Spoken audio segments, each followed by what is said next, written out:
제가 이 화요 모임은 한 3년에 한 번씩 오는 것 같아요. 저희가 시간 될 때마다 이렇게 예배는 참석하지만 앞에 나와서 이렇게 말씀을 나누는 것은 진짜 처음인 것 같아요.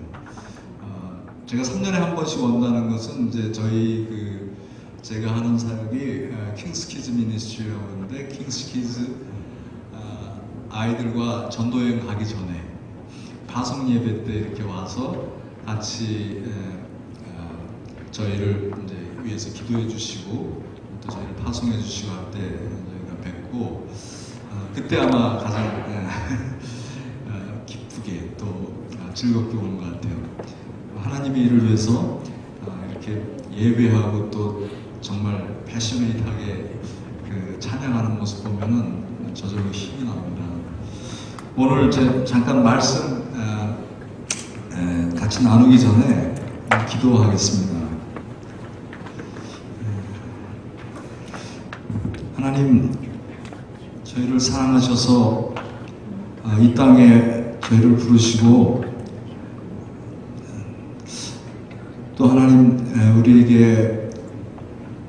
우리 각자에게 하나님의 미션, 또 하나님의 그 말씀을 주셔서 하나님께서 하시는 그 일을 할 수 있고 또 보내시는 그곳에 갈 수 있는 특권을 주셔서 감사합니다. 우리 인생이 정말 길지 않은데 정말 주님을 위해서 우리가 온전히 드려질 때 하나님 장차 도래할 주님의 나라에서 우리에게 정말 주님께서 약속하신 그 상급이 있을 것을 믿습니다. 하나님, 우리 모두가 주님 안에서 이것들을 누리게 도와주시옵소서. 주께서 우리를 기뻐하시는 줄 믿고 감사하고 예수님의 이름으로 기도하였습니다. 아멘. 아멘. 오늘 저를 소개할 때 아이들 앞에서 이렇게 말씀 전하는 거를 얘기하셨는데, 제가 그냥 아이들 대하듯이 말씀을 드릴게요. 왜냐하면 사실 이 말씀은 지난주에 우리 아이들과도 나눴던 말씀이기도 합니다. 그래서 여러분들 아이들이 어떻게 받아들였을지는 모르겠지만은 저희가 이제 그 피드백을 나중에 하겠지만 여러분들 안에도 이 말씀이 꼭 필요하다는 생각이 들어서 같이 나누기로 했습니다. 나눌 말씀은 요한복음 20장 10절부터 23절까지의 말씀입니다.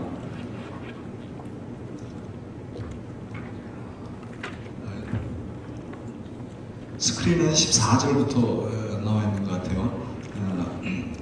제가 14절부터 읽겠습니다. 그럼 이렇게 말하고, 이 번역본은 새 번역입니다.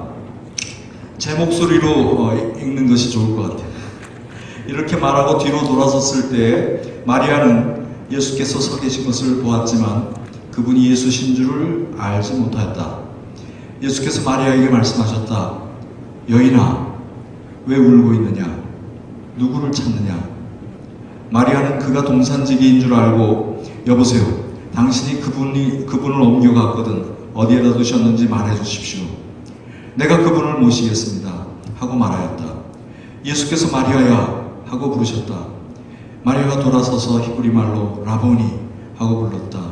그것은 선생님이라는 뜻이다. 예수께서 마리아에게 말씀하셨다. 내게 손을 대지 말아라. 내가 아직 아버지께로 올라가지 않았다. 이제 너는 내 형제들에게 가서 내 아버지 곧 너희의 아버지 내 하나님 곧 너희의 하나님께로 내가 올라간다고 말하여라. 막달라 사람 마리아는 자기가 주를 보았다는 것과 주께서 자기에게 이런 말씀하셨다는 것을 제자들에게 가서 전하였다. 그날 곧 그 주간의 첫날 저녁에 제자들은 유대인들이 무서워서 문을 모두 닫아 걸고 있었다. 그때 예수께서 오시어 그들 가운데 서서 너희에게 평화가 있기를 하고 인사하셨다. 그 말씀을 하시고 두 손과 옆구리를 보여주셨다. 제자들은 주를 보고 기뻐하였다. 예수께서 다시 그들에게 말씀하시기를 너에게 평화가 있기를 빈다. 아버지께서 나를 보내신 것과 같이 나도 너희를 보낸다 하셨다. 이렇게 말씀하신 뒤에 그들에게 숨을 내뿜으시며 말하셨다. 성령을 받아라.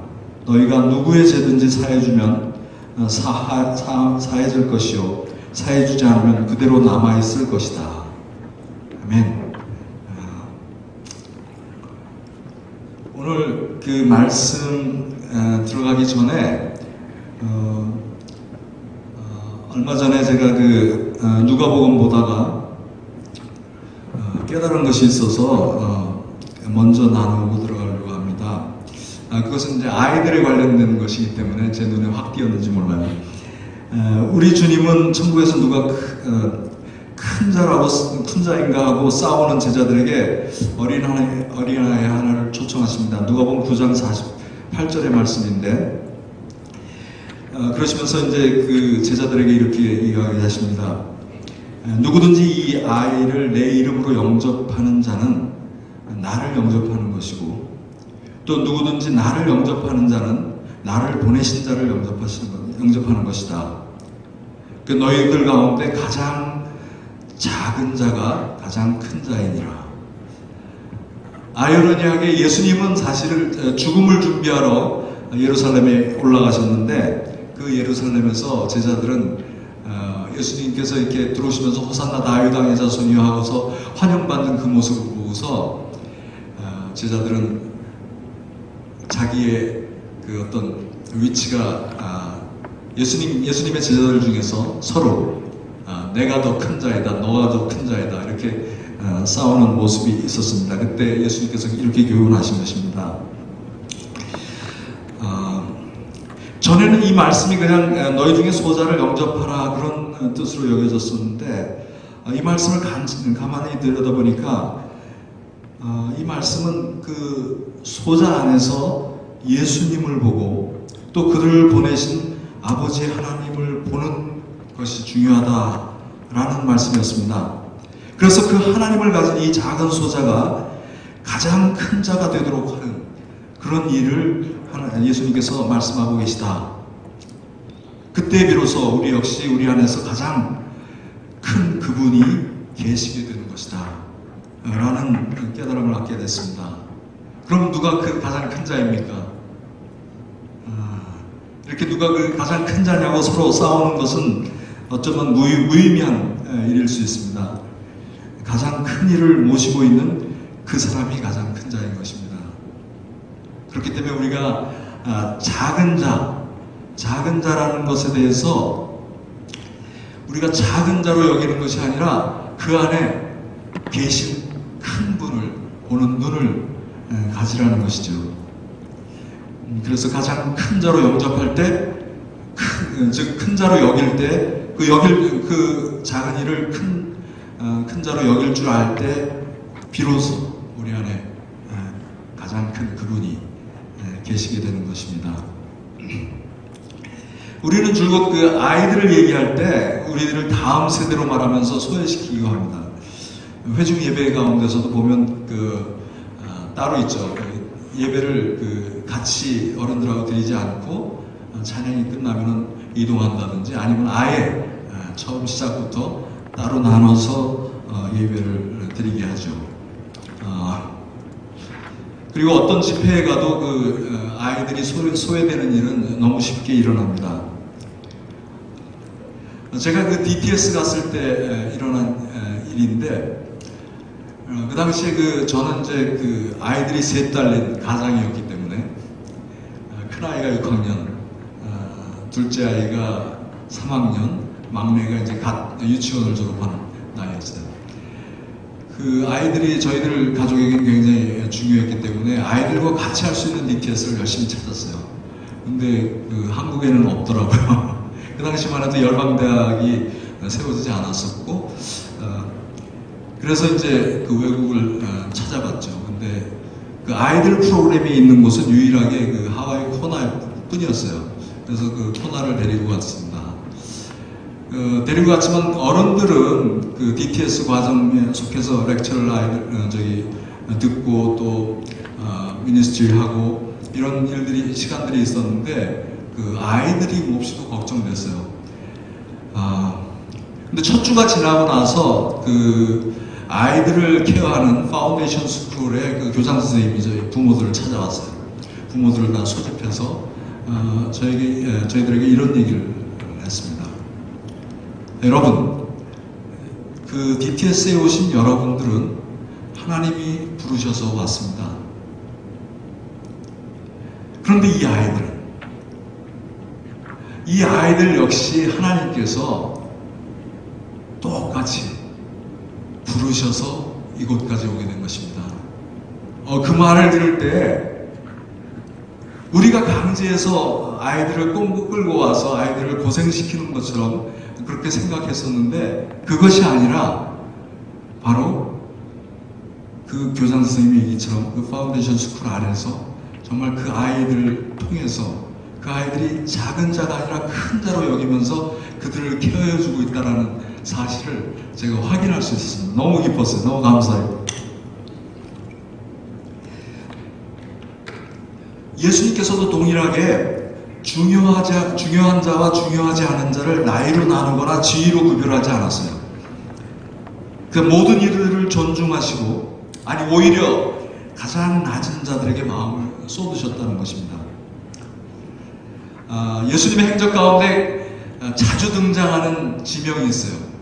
그것은 뭐냐면 예수님께서 예루살렘을 올라오실 때마다 들르시는 곳이 있었는데 그것은 베단이라는 작은 마을입니다. 그 베단이라는 마을은 그 감람산으로 올라가기 직전에 거쳐야 되는 작은 마을이에요. 이 베다니의 뜻은 원래는 그 poor village, 아주 가난한 마을이라는 뜻이에요. 근데 예수님의 행적 가운데 그 나사로를 살리신 일이나 그리고 그 마르다의 집에서 같이 저녁 식사를 하거나 그리고 또 그 마리아가 바로 그 예수님의 발에 향유를 부었던 곳이 바로 이 나사로의 집, 그러니까 베다니에 있는 나사로의 집이었습니다. 이렇게 예수님의 행적 가운데서 아주 중요하게 부각되는 이 베다니와 다르게 바로 길 건너편에 있는 그 벳바게라는 마을이 있었어요. 그 벳바게라는 마을이 있었는데 그곳은 성경에서 자주 등장하지 않아요. 딱 한 번 등장하는데 그때가 언제냐면 예수님께서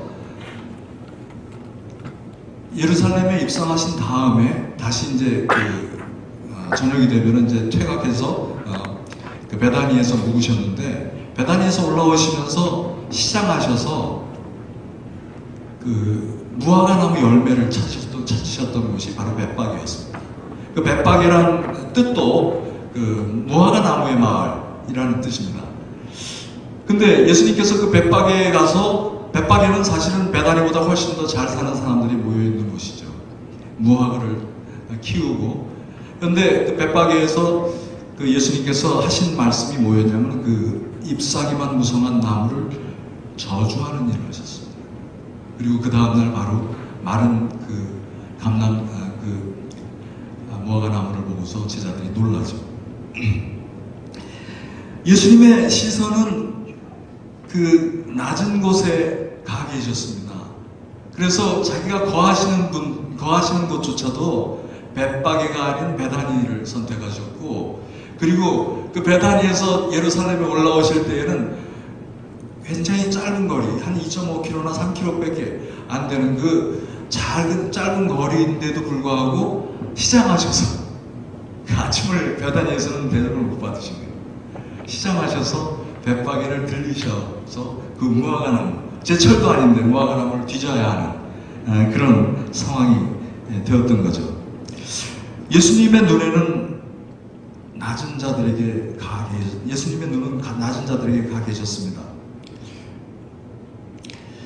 그렇기 때문에 우리가 아이들, 작은 소자를 정말 그냥 작은 자라고 치부해서 열외시켜버리는 그런 실수를 하지 말아야 되겠다는 게 저의 생각이기도 하고, 그래서 여러분들에게 나누고 싶었습니다.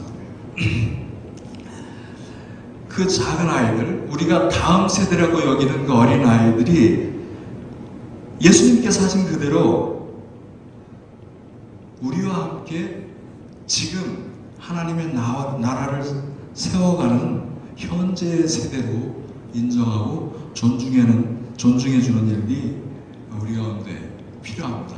왜냐하면 우리는 예수님을 따라가는 사람들이잖아요. 예수님이 그렇게 하셨어요. 이건 매우 중요한 일입니다. 지난 2주 동안 그 아이들 캠프를 주말에 계속했어요. 한 번은 너 하나님의 사람아 라는 그 주제로 School of Messengers, 하나님의 사자들의 학교 이렇게 붙여서 했었고, 그 내용은 어떤 것이냐면은 하나님께서 우리를 부르시는데, 그리고 또 사람들에게 보내시는데 우리가 가져가야 될, 사람들에게 갔을 때 우리가 가져가야 될 그 메신저로서 가져야 될 메시지에 대해서, 그 내용에 대해서 잠깐 나눴습니다. 1박 2일 동안. 죄송합니다. 이게 습관이 아니라 제가 물을 먹어야 되는 이유가 있어요.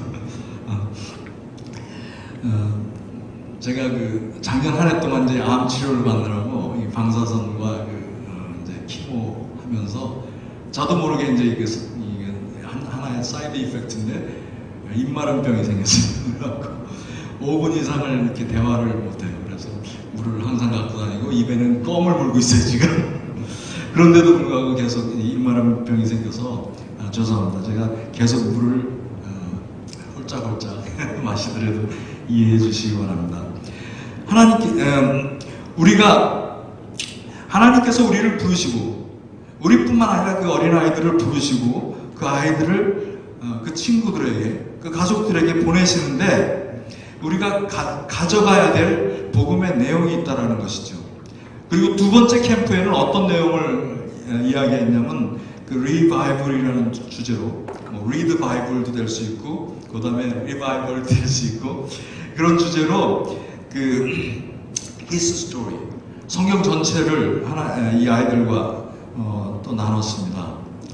하나님의 이야기를 알고 또 그것을 읽고 또 우리의 이야기로 쓰는, 우리가 그 하나님의 말씀을 우리 것으로 취해서 그걸 행함으로 써나가는 그런 이야기에 대해서 우리가 아이들하고 나눴습니다.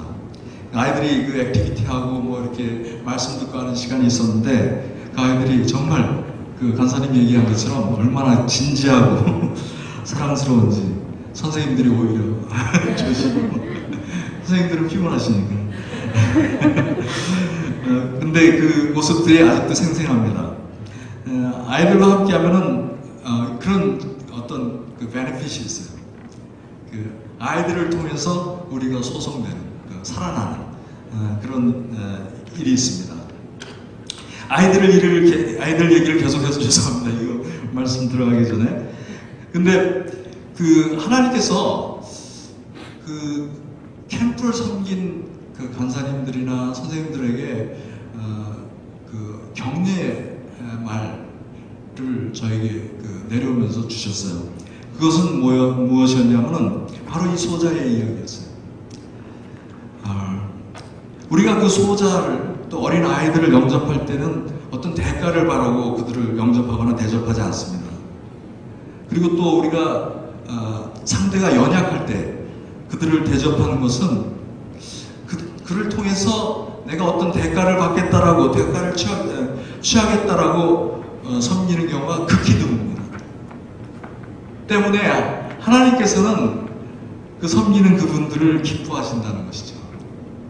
우리가 대가를 바라고 하는 것이 아니고 순전한 마음으로 그들을 섬기기 때문에 우리의 상급은 이 세상에서 주어진 것이 아니라 저 하늘에 이미 쌓아져 있다는 것.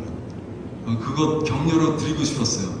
이 격려 드리기 위해서 이 긴 얘기를 지금 한 것이, 정말 주방에서 섬기신 분들, 그 다음에 또 아이들 케어하느라고 섬기신 선생님들, 그 프로그램 인도하느라고 막 모기시도 그 액티비티 진행하고 도와주신 분들에게 격려를 드리고 싶었어요. 여러분들의 상급이 하늘에 가득 쌓여 있습니다. 그리고 여러분들이 정말 그 하늘나라에서 큰 자이십니다. 여러분 격려합니다.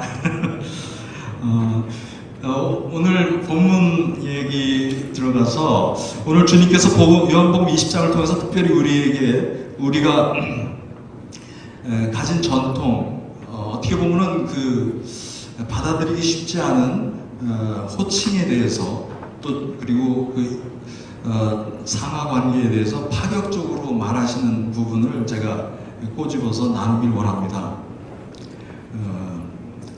그 호칭을 이야기하시면서 예수님께서는 하나님과 우리와의 관계를 설정하고 계십니다.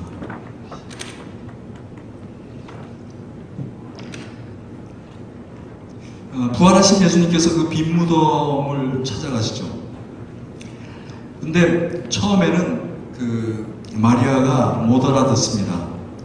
여인아 하고 부르셨을 때 네가 어찌하여 울고 있느냐, 누구를 찾느냐 이렇게 질문하셨을 때 이 마리 막달라는 못 알아들었어요. 그런데 이 여인아라고 부르시는 이 호칭 자체도 사실은 굉장한 호칭입니다. 왜냐하면 예수님께서 여인아 하고 부르셨을 때 이 여인아라는 말은 그리그로 사실은 레이디, 좀 존중하는 뜻의 단어예요. 마담 이렇게 얘기하잖아요. 우리 좀 이렇게 어떻게 보면은 그 사람을 공손하게 불러줄 때. 근데 이 여인을 가만히 생각하면은 그 존칭이, 그렇게 불러주는 그 호칭이 어울리지 않는 사람입니다. 왜냐하면 이 여인은 7 귀신이 들렸던 여인이었고요. 이 여인은 영적으로나 육적으로나 피폐했던 경험을 했던 그러한 여인이었습니다. 그러나 예수님을 만남으로써 고침을 받고 저가 변화한 후에는 예수님을 쫓아가는 그런 여인이 되었죠. 오늘 본문에서 또 한 가지 보는 것은 이 여인이 부활한 예수님을 최초로 만난 여인이 됐다는 것입니다. 이 여인에게 정말 어떻게 보면은 천박하고 혹은 우리가 성사학자들이 이렇게 얘기하는 거는 창녀 있을 수도 있다라는 그런 얘기도 하는데, 이 여인에게 여인아 하면서 부활하신 예수님이 존칭을 하고 계세요. 마다 하면서. 물론 예수님을 쫓아다니면서 그 친밀한 관계를 가졌던 그런 관계였으면 틀림이 없는데, 그 여인에게 누구누구야 이렇게 먼저 부르시지 아니하시고 여인아 하고 존중해서 부르시고 계십니다. 이 여인은 자기가 변화받고 난 다음에 예수님을 열심히 쫓아다녔어요. 마리아 막달라는. 그리고 저들이 먹는 것, 마시는 것, 이 모든 것들을 이렇게 스폰서하던 그런 여인이었습니다. 그렇지만 그 원래 정말 그 낮은 자리에 있었던 여인이었기 때문에 이 존칭이 어울리지 않는 그런 여인이었습니다. 그렇지만 예수님께서 뭐라고 부르시냐면 여인아 하고 부르십니다. 왜 울고 있니? 예수님을 보았지만은 그 예수님인 줄 인식하지 못하고 이 여인은 그 예수님께 이렇게 얘기하죠. 내가 누구를 찾습니다. 그런데 지금 이 안에 계시던 그분이 안 계세요. 하고서 그 떨리는 음성으로 얘기했습니다. 그때 예수님께서 다시 한번 부르시죠. 이번에는 뭐라고 부르시냐면 마리아라, 마리아야 이렇게 부르십니다. 마리아야. 어떻게 보면 평소에 그 예수님을 쫓아다닐 때 그 마리아에게 대하시던 그대로 부르셨을 것 같아요. 마리아야. 예수님의 그 애정이 묻어나는 음성, 그리고 또 이 마리아에게 이전 기억들을 떠올리게 하는 그런 목소리로 부르셨을 거라고 생각됩니다. 그때 비로소 예수님이 라는 것을 알아챈 그 마리 맥달린이 라보니 하고 돌아서서 말합니다. 그때까지는 뒤에서 예수님께서 부르시는데도 예수님을 보고 얘기하지 않았다는 것이죠. 다시 단순히 그 정원지기로, 그 묘지를 관리하는 정원지기로만, 동산지기로만 여겼던 것이죠. 우리 국어를 열심히 배운 사람들은 기억하겠지만 김춘수라는 그 시인의 이야기가 있습니다. 그 시를 보면은 누가 나를 불러주기 전에는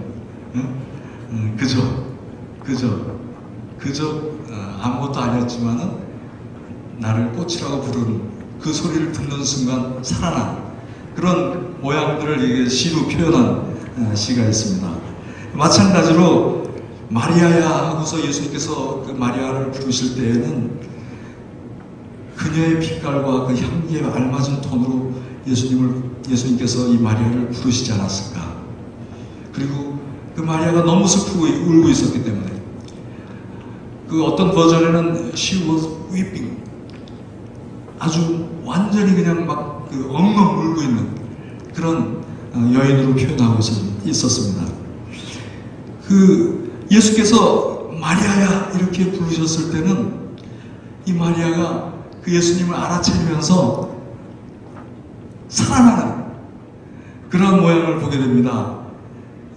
돌아서면서 예수님께 라보니 하고 선생님 하고 히브리 말로 부르고 있습니다.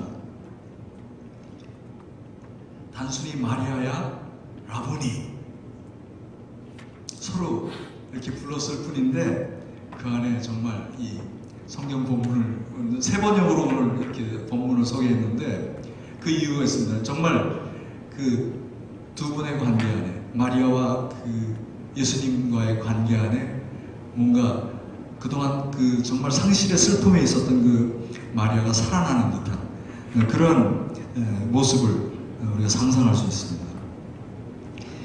관계의 깊이는 많은 말에 있지 않습니다. 어떤 목사님한테 제가 들었던 얘기인데 정말로 깊은 관계이라면은 서로가 아무 말을 안 하고 가만히 있어도 어색하지 않을 때 그것이 정말 깊은 관계라는 이야기를 하신 것을 제가 기억해요.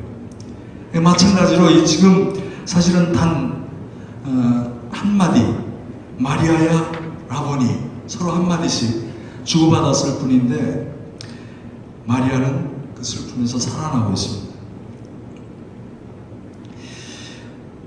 그녀에게 전부를 의미하는 주님께서 십자가 이전의 모든 추억과 용서의 기억을 담아서 익숙한 음성으로 이 마리아를 부르셨던 것입니다. 마리아는 그 전에 그냥 울고 있었지만은 그래서 정말 그 우는 모습이 하나의 그 어떤 몸짓에 지나지 않았다면은 이제 그녀를 알아보고 그 빛깔과 향기에 알맞게 예수님께서 마리아야 하고 부르셨기 때문에 그 순간에 마리아는 살아난 것입니다. 그리고 이 여인에게 그 미션을 주죠. 너는 메신저로서 제자들에게 가서 이 말을 전해라. 예수님께서 이렇게 얘기하십니다. 이미 이제 슬픔에서 벗어나서 예수님께서 주신 그 말씀을 그 품은 정말 그 프레셔스한 그 씨앗을 이렇게 가진 여인처럼 그 사명에 불타는 그런 그 전할 말씀을 가진 그런 메신저가 되었습니다. 아주 불과 수초 사이에 이 마리아는 예수님의 그 메신저가 된 것입니다. 예수님께서 우리를 부르실 때에는 사실 긴 시간이나 어떤 미사여구나 어떤 그 장황한 이야기가 필요 없어요. 예수님께서 우리를 부르실 때는 내가 너 사랑한다. 내가 너 사랑한다. 내가 너 사랑한다. 단 세 마디. 저를 부르실 때도 그러셨어요. 제가 토론토에 와서 한 4년을 지내다가 그 스위스 로잔이라는 곳에 가서 그때는 이제 왜 고민을 했냐면 내가 사역을 그만해야 되겠다.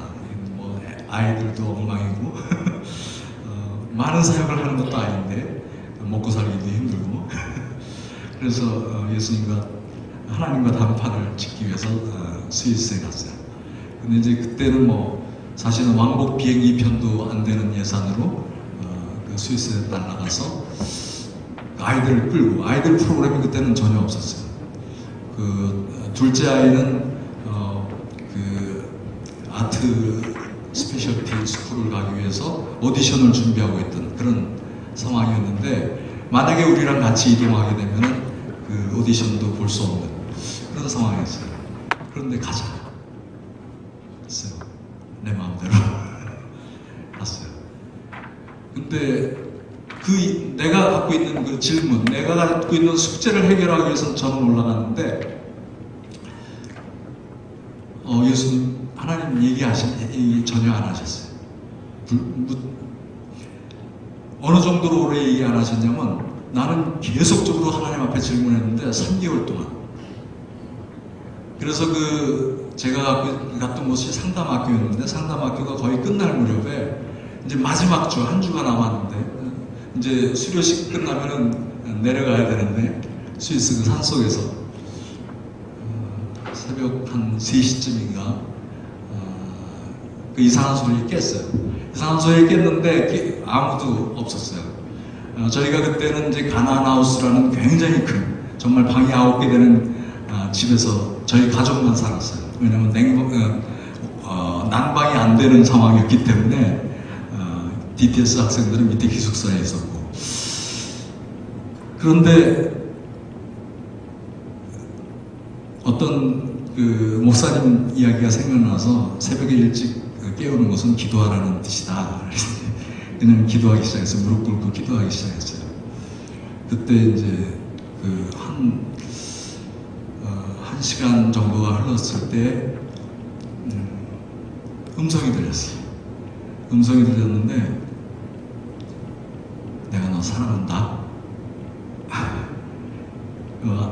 굉장한 고백이었는데 그 음성을 듣고 제가 뭐라고 대답했는지 아세요? No. 저 예수님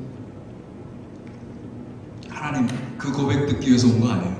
하나님 내가 이거 이만저만해서 정말 이제 사역을 포기하고 이제 내려가서 내가 만약에 다시 사역을 하게 된다면 내가 타당한 이유가 있어야 되지 않겠습니까? No 했어요. 근데 또 수십 분 좀 한참이 흐른 다음에 하나님께서 동일한 얘기를 하시네요. 내가 너 사랑해.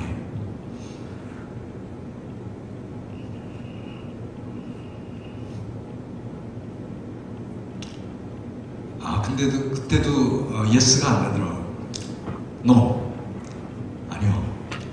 나한테 어떤 뭐 확신을 주시는지 나를 정말 뭐 이제 새로운 길을 보여주시든지 하셔야만 됩니다. 했어요. 근데 세 번째 그분이 이렇게 얘기하시더라고요. 내가 너 사랑해. 와, 근데 사실은 그 안에 뭐 아무런 내용이 없잖아요. 내가 너 이제부터 먹일 테니까 내일 열심히 해, 뭐 라든지 아니면 뭐 어떤 사람을 연결해 준다든지 뭐 이런 얘기가 아니라 내가 너 사랑해, 내가 너 사랑해, 내가 너 사랑해. 그냥 한 센텐스.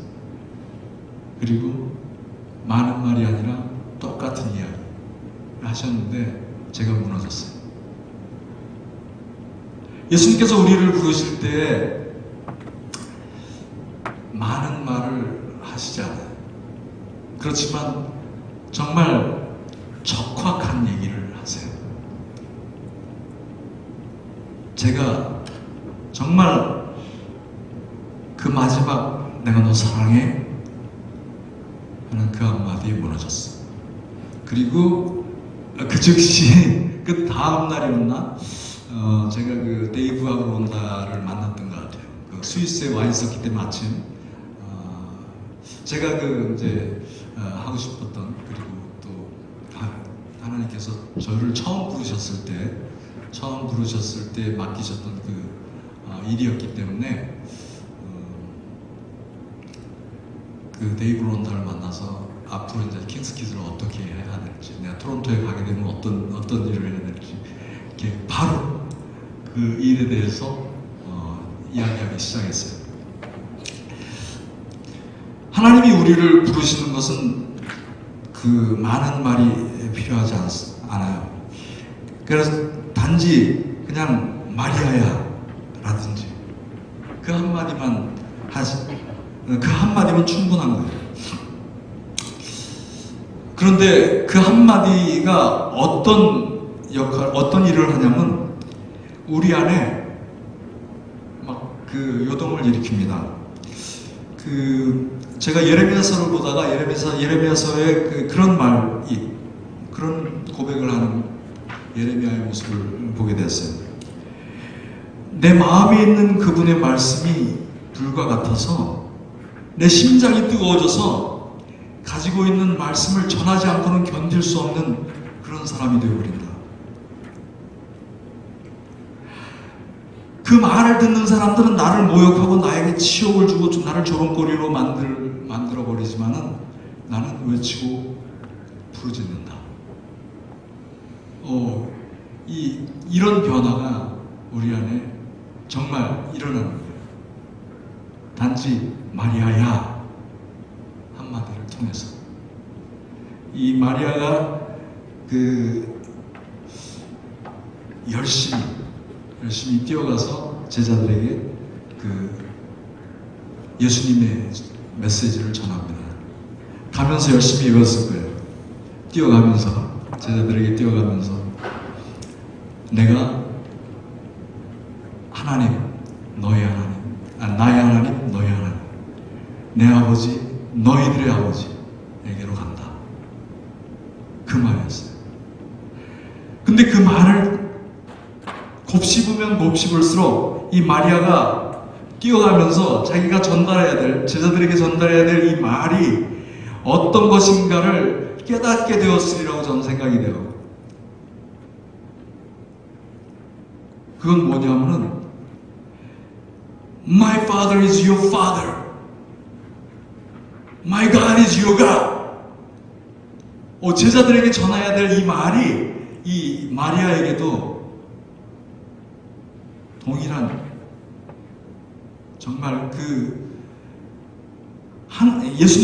예수님께서 하나님과의 관계를 그 제자들에게 이렇게 규정 지으면서 선포하고 선언하고 싶으신 그 말이 이 마리아에게도 사무쳤으리라고 저는 생각해요.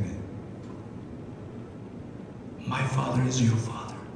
예수님이, 하나님의 아들이신 예수께서 지금 막 사망을 이기시고 부활하신 예수님께서 이 마리아에게 내 아버지가 네 아버지야, 내 하나님이 너희 하나님이야.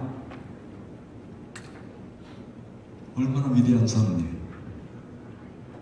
세상의 어떤 독트린보다 위대한 선언을 이 마리아가 품고 지금 제자들에게 뛰어가는 겁니다. 근데 그 전에 제가 한 가지 놓친 장면이 뭐였냐면 이 마리아가 예수님을 만지려고 했어요. 만지지 못하게 했어요. 그 예수님의 마음을 제가 이렇게 묵상을 해봤어요. 예수님이 어떤 심정으로 만지지 못하게 했을까? 처음 무덤을 찾아와서 이 예수님을 대면한 이 마리 막달레에게 왜 만지지 못하게 했을까? 예수님에게도 지금 막 정말 그 죽음과 싸우고 나온 그 예수님에게도 소망처럼 불타는 것이 무엇이냐면 나와 하나님, 나와 아버지와의 관계였어요. 그렇기 때문에 내가 아버지를 만나기 전에는 너가 나를 만질 수가 없어. 그 예수님의 그 마음이 막 전달이 되는, 예수님의 마음이 깨달아지는 거예요. 예수께서도 아버지가 보고 싶으셨어. 예수께서도 아버지를 만나고 싶으셨어. 그래서 이 예수님께서 너가 나를 만지기 전에 내가 아버지께로 간다. 내가 아버지께로 간다. 이렇게 마리아에게 얘기하셨던 것 같아요. 정말 예수님께서 부활하신 다음에 첫 번째로 제자들에게 얘기하고 싶었던 메시지는 바로 이것이었다고 생각해요. My Father is your Father. My God is your God. 예수님께서 얘기하고 싶으신 것은 너희들이 끊임없이 상기해야 될, 끊임없이 반복해서 정말 되뇌어야 될 그 말은, 그 약속은 바로 이것이다. 나와 아버지와의 관계 너희들 기억하지? 내가 아버지가 명령한 것이 아니면은 하나도 얘기한 것이 없고, 아버지가 나를 보내신 그 목적대로 내가 모든 것을 다 이루었어. 정말 내가 너희들이 보는 것처럼 아버지와 관계를 하지 않고는 내 사역에 아무것도 이루어진 것이 없어. 그 아버지와의 관계를 너희들이 기억했으면 좋겠어. 이렇게 죽음을 이기신 후에 그 아버지와의 관계로 이 제자들을 초대하고 계신다는 것입니다. 사실 예수님께서 죽게 된 것은 왜 죽게 되냐면 신성모독. 그러니까 이 유대인들이 유대인들에게 그 야훼 하나님, 정말 그 성경에 쓸 때에 그 발음하지도 않고 그 자음만을 갖고서 표기했던 그 야훼 하나님, 그 하나님을 예수님은 내 아버지다라고 표현했기 때문에 신성모독에 걸려서 결국에는 예수님께서 십자가에 달리신 거 아니에요.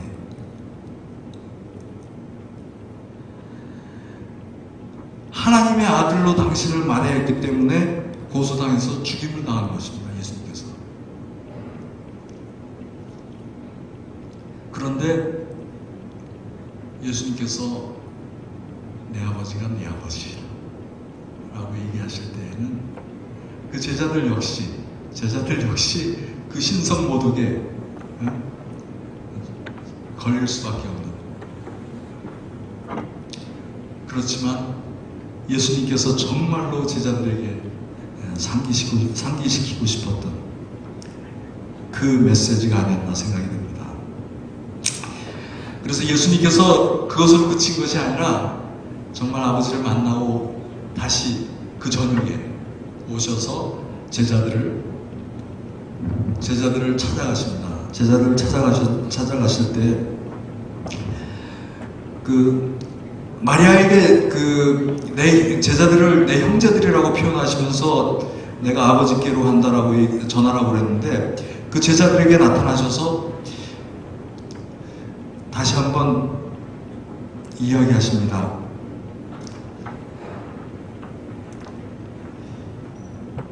내가 내 아버지께서 나를 보낸 것 같이 너희를 보냈나. 야, 너희들 이제 만져봐. 내 옆구리도 좋고 내 손도 좋고 내 발바닥도 좋고. 내 손과 옆구리를 예수님께서 보여주시면서 내 아버지께서 나를 보낸 것 같이 너희를 보냈나 얘기하십니다. 근데 예수님께서 제자들에게 그냥 보내시는 것이 아니라 여기서는 한 가지 더 이야기하십니다.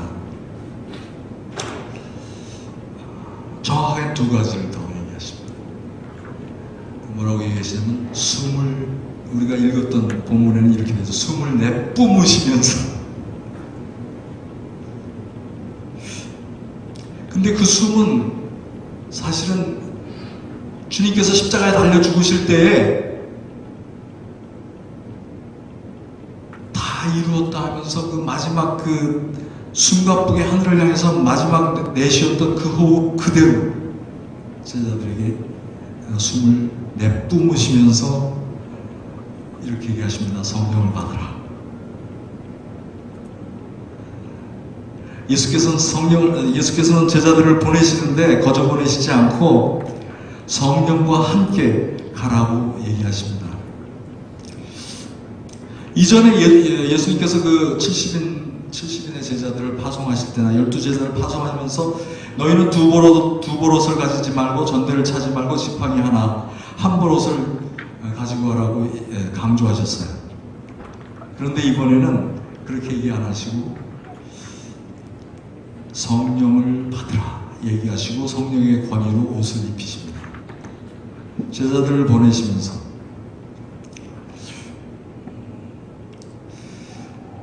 다시 사신 주님이 제자들에게 가장 먼저 하신 것이 아버지와의 관계, 그 내 아버지가 너희들의 아버지, 그 관계로 초대하시고, 그리고 그 다음에 그들을 보내시는데 성령을 받으라 이야기하시고 그 관계 안에서 누리는 복을 함께 전하라는 것이 바로 이 제자들에게는 가장 큰 첫 번째 메시지였습니다. 그리고 두 번째는 뭐였냐면 우리가 마지막 절에 나와 있는 것처럼 용서에 관해서 이야기하십니다. 그 파송에 예수님께서 내가 너희를 보낸다 라고 얘기하신 그 파송의 현장에서는 파송의 현장은 용서의 현장이었습니다. 예수님께서 당한 고난과 죽음은 억울한 것이지만은, 그리고 제자들을 다락방에 꽁꽁 숨어있기에, 두려워서 숨어있게 만든 것이지만은 그 예수를 죽게 한 그들을 용서하라고 보내시는 것입니다.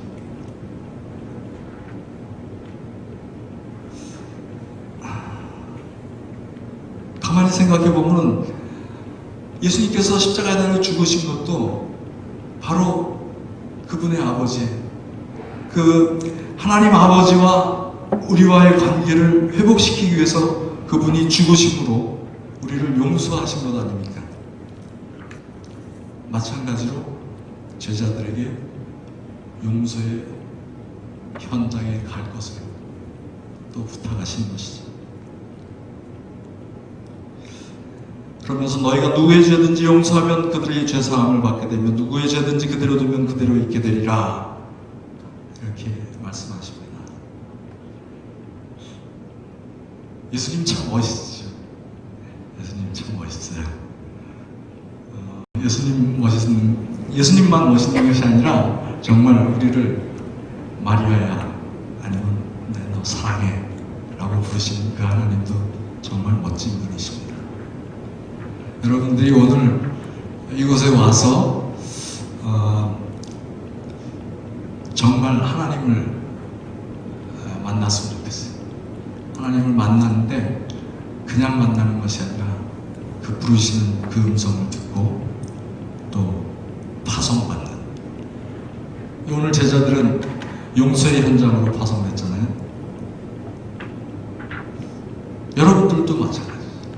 여러분들도 내 격려가 필요한 사람에게 격려하는 사람으로, 혹은 내 용서가 필요한 사람에게 용서하는 사람으로 하나님께서는 우리를 보내신다라고 믿어요.